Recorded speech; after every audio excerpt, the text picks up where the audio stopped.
Rule number 12. Don't become a copycat of someone else's business model.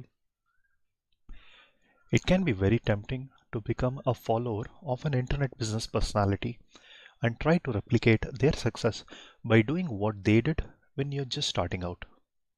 These personalities include people like Pat Flynn of Smart Passive Income, Dan Andrews of Tropical MBA, Jeremy Franzen and Jason Van Orden of Internet Business Mastery, and John Lee Dumas of Entrepreneur on Fire.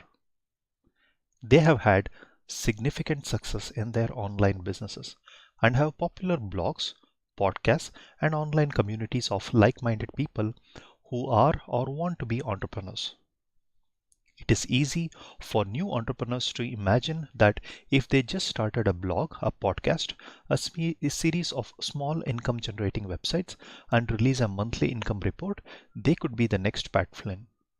Unfortunately, it does not work like that. What worked then won't work now.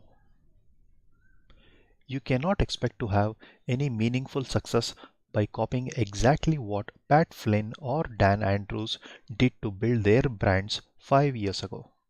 The internet has changed a lot during the last half decade, and what made those entrepreneurs special in 2009 is now commonplace in 2014. They differentiated themselves by building high quality podcasts during a period where there were a relatively small number of business podcasts on iTunes. Now there are hundreds of podcasts about doing business online. Having a podcast no longer makes you different or better than anyone else. The same is true for courses that teach you how to build internet businesses. Following an online course and expecting to have a meaningful amount of success is not realistic. Your business model will not be much different than the others who have taken the same course that you did. You need to find something new that not everyone else is doing to stand out from the crowd. Fortunately, this book is not a how to guide to create a business that is exactly like mine or anyone else. Instead, these 40 rules provide a framework for you to build a business based off the potential that will develop from your strengths and interests. When I started my investment newsletter business, Analyst Ratings Network, in 2011, everyone thought that email newsletters were dead. At the time, the trend in financial news was to build big, all inclusive news and research websites that published dozens of articles each day and had a variety of investment research tools for investors to use. I set myself apart from the rest of the financial news community by reporting on one thing: stock ratings, better than anyone else, and by publishing the data in a very convenient format, a daily email newsletter. Because I have been able to differentiate myself successfully, I have been able to grow that business to more than 100,000 subscribers in just over 3 years. Your business must fit you personality.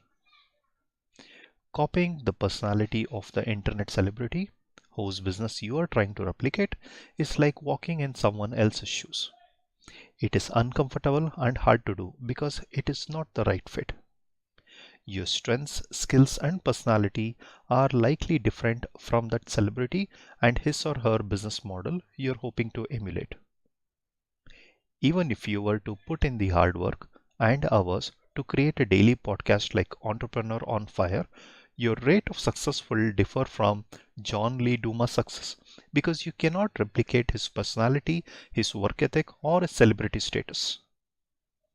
Build your business. Showcase the talents you have with the hard work you commit to doing to create your own success.